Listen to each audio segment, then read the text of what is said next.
So we got two schools of thoughts when it comes to the foundation of what human nature is. You got Thomas Hobbes' Leviathan, and then you got Jean-Jacques Rousseau's Emile, or Social Contract. But the Thomas Hobbes, he wrote his theory about 100 years, 1651, and then Rousseau wrote his in 1762, so 111 years later. So Thomas Hobbes, these are the only, when it comes to philosophy, political science, these two are the ones that compete for what is human nature. And the American education system has completely gone with Thomas Hobbes. Okay, they've said Thomas Hobbes is right, Jean-Jacques Rousseau don't know what the hell he's talking about, get on out of here. And so Thomas Hobbes published Leviathan in 1651, and here's what he says. This is from Wikipedia, because I'm not Rand Paul, so I give credit where credit is due. There is, however, Hobbes states, a salmon malum, or the greatest evil, the fear of violent death. He says that's the biggest fear of human nature. Political community can be oriented around this fear, but since there is no summum bonum, the natural state of man is not to be found in a political community that pursues the greatest good. So he's not for utilitarianism, but to be outside of a political community is to be in an anarchic condition. Given human nature, the variability of human desires, and need for scarce resources to fulfill those desires, the state of nature, as Hobbes calls this anarchic condition, must be a war of all against all. Every man, woman, child is your enemy in the state of nature, according to Thomas Hobbes. It's a war of everybody against everybody. Even when two men are not fighting, there's no guarantee that the other will not try to kill him for his property or just out of an aggrieved sense of honor later on. And so they must constantly be on guard against one another. It's even reasonable to preemptively attack another's neighbor. If you think they're going to attack you, then in the state of nature, it's reasonable to attack them before they get you. In such a condition, there is no place for industry, because the fruit thereof is uncertain and consequently not called to the earth. No navigation, nor the use of commodities that may be imported by sea. No commodious building, no instruments of moving or removing such things as require much force. No knowledge of the face of the earth, no account of time, no arts, no letters, no society, and which is worst of all, continual fear and danger of violent death. And the life of man, solitary, poor, nasty, brutish, and short. So that's what Thomas Hobbes says in the state of nature. When we go back to caveman days, when you go back without government, it was all just one big war against everybody, where everybody was attacking one another. And so what your life was going to be was solitary, poor, nasty, brutish, and short. Solitary, poor, nasty, brutish, and short. Those are the five things, the types of life, the characteristics, the adjectives of the life that you would lead back in the if Hobbes is right. Okay, and but these are theoretical. But from these theoretical basis, we build a foundation of the entire society. So that's what Thomas Hobbes believes. It's a war against everybody. Your life is just going to be solitary, poor, nasty, brutish, and short. And it's going to be scary. It's going to be horrible. You're going to fear violent death, and then that's pretty much all there is. That's all she wrote. So there's only two major philosophers who's routinely mentioned for the basic question about the soul of human nature, and we don't even talk about Jean-Jacques Rousseau. We don't even mention him, and it's amazing because there's only two. There's only two. So if one isn't working, then we should try the other one, right? So after Jean-Jacques Rousseau wrote his treatise on education, Emile, 1762, about 111 years after Thomas Hobbes wrote Leviathan, the ideas of Emile would eventually precipitate the French Revolution. After publishing his book, Jean-Jacques Rousseau goes into exile. He runs out because he knows to question the Roman Catholic Church's education system, it meant certain death in Jean-Jacques Rousseau's time. So he wrote the treatise and he took off. Jean-Jacques Rousseau believes in the state of human nature. All human beings are good. We're good. We're born good, okay? When, like some people say, well, you see kids hit other kids. Where at? In school system, when they're being oppressed by the teachers, they're hitting other, maybe they could just do it here and there. But I think once you start getting awareness and consciousness to hurt somebody else, you do feel bad about it. And so there's, it's theoretical idea, what does it matter with the state of nature. But there's, all, while everything that Hobbes says can be true, that can happen, that's assuming that we don't have compassion and love, and we don't allow the good emotions to sort of destroy the bad emotions. And so that's, Jean-Jacques Rousseau believes that you're good when you're born, and society and civilization corrupts you. Massive implications for that idea, but the idea is you're born good, and society and civilization corrupts you. So what do you do to stop the fascists from, you know, imposing their will on you and just making you their slave. Well, how you prevent the fastest from making you their slave is you make the child strong. When you make the child strong, you let them do whatever they want to do for the first 12 years of their life.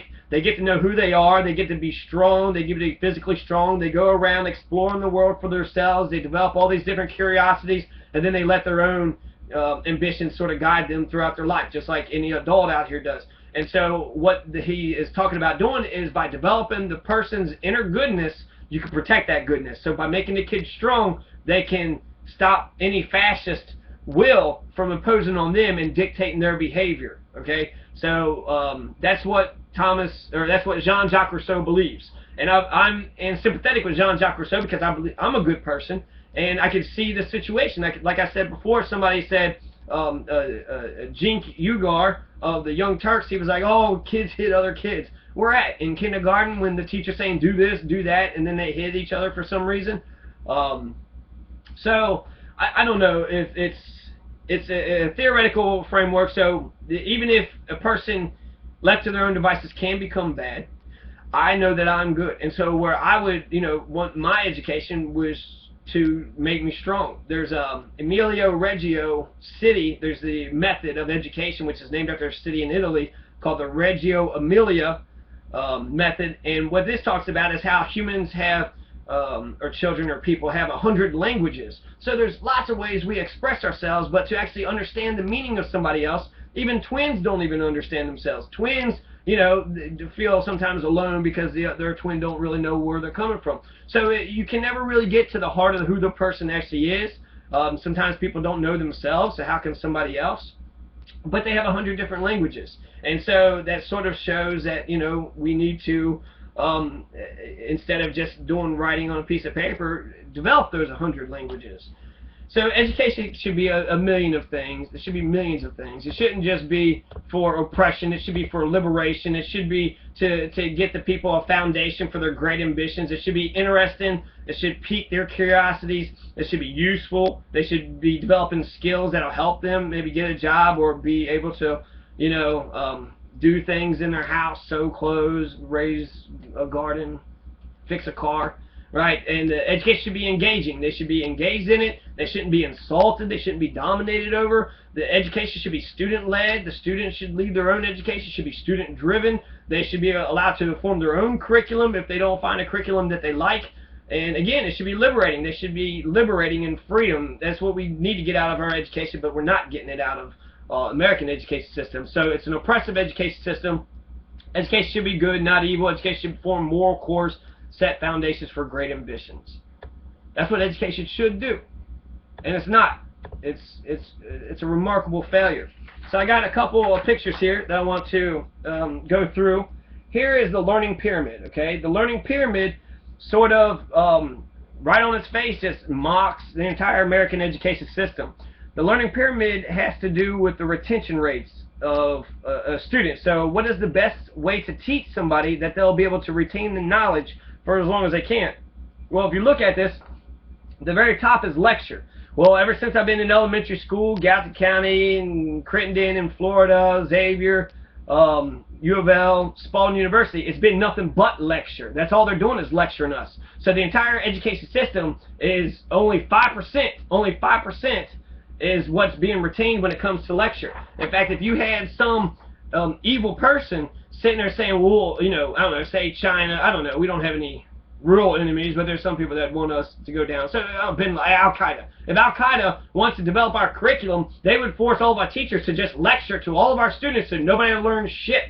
The worst enemies would want that of us, and that's what we're doing to our own children. So we're not educating them, right? They're only retaining 5% of the dumb shit you lecture. And since 90% is teaching others, right, 90% is teaching others right here, then that is saying that in the traditional classroom there's only one person who's getting the education, and that's the teacher. The teacher is the one that's teaching others, so they're able to retain the information they're putting out there, but the students are only retaining 5% of it. Now what we need to do, the learning pyramid teaches us that we need to do the things on the bottom. Let's just quit doing the stuff on the top, let's do the things on the bottom. But lecture is such a shitty fucking way. Stop lecturing people. That's not doing anything. You could just give them something to read, and they will learn twice as much than if you just lectured at them. So instead of lecturing your notes, give them your notes and let them read your notes. That would be a better way to teach somebody. Audio visuals, watching a movie, 20% retention. Demonstrating, how to ride a bike, how to cut a piece of wood, whatever. That's 30% they'll retain if there's a demonstration. Discussion is 50%. The way Paulo Freire talks about discussion is when I say an idea, you say an idea, and since we've said either contradicting ideas or sort of varied ideas, there has to be a reconciliation between the two ideas, and that growth is where learning happens. So either I'll accept your theory and ideas, and say, well, that's a good point, or I'll reject them and say, well, my ideas are stronger. Either way, because I have to accept them or reject them, there's growth. Growth happens. So that's discussion, and then the practicing doing. That's Einstein's saying, right? All education is experience, and all the rest is information. When you actually do the damn thing, when you get on the bike to ride the bike, that's how you learn to ride a bike, is you get on the bicycle. That's how you learn it, okay? Right now what teachers are doing is they're riding a bicycle in front of us all day long for 3 hours a day for 3 months, at a time, or whatever the semester is, and then they expect us to know how to ride a bike. You haven't taught us how to ride a fucking bike. You've been riding the goddamn bike the whole time yourself. And so that's what we need to do, is these bottom 3 things. We need to get our students to have more discussions. St. John's College has a good way of doing the discussions with the Great Books program. Practice doing. We need to actually get them more experiences so that they're actually engaged with the curriculum and the material. And we need to get them to start teaching others. And that actually goes through, that transcends through lots of lines. Teaching others. When you can get the students to start to respect one another, to listen to one another's ideas, then, that's the best thing in the world. Not only does the person who's speaking learn about what's going on, but then the people that's listening get to, possibly learn something too. So there's, that's a community that's grown. That's a community, instead of having sort of a war against all, where you got a dictator and you got to, sort of look at your colleagues as competitors. Instead, this will, I want to learn what the other person has something to say. They can learn from me. So it actually increases the scope of the conversation. Which isn't, right now you got the fascists who rule everything, and they think only their ideas are right and fuck everybody else. And so we're not learning really anything with that. Here's another triangle. It's called Maslow's hierarchy. And it's been out 50, 60 something years, right?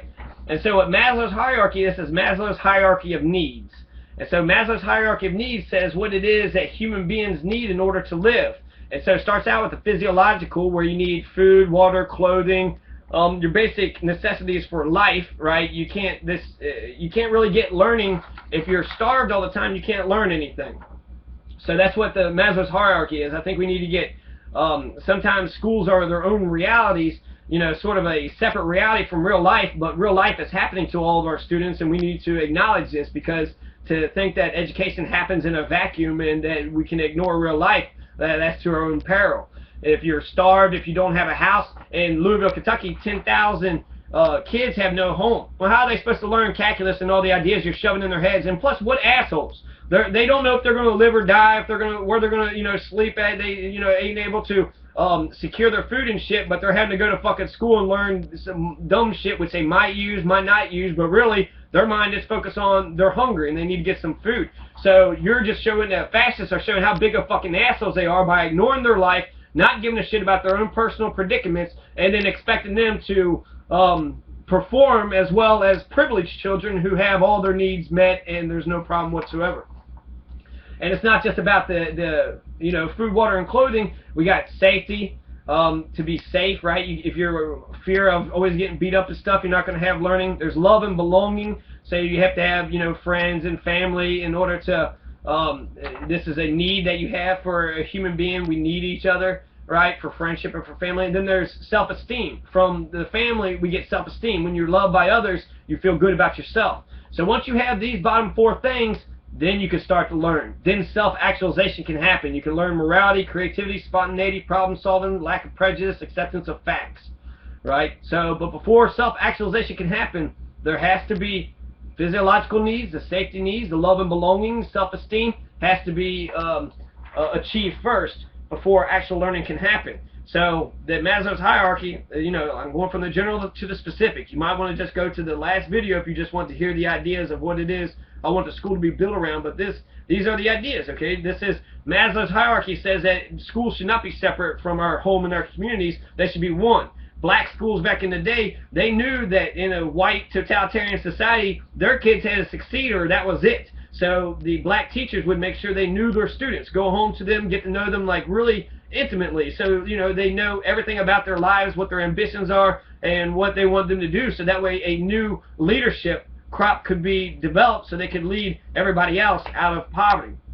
So because they recognize the real world implications, that put more pressure on the teachers to actually give a shit about their students, which they don't now.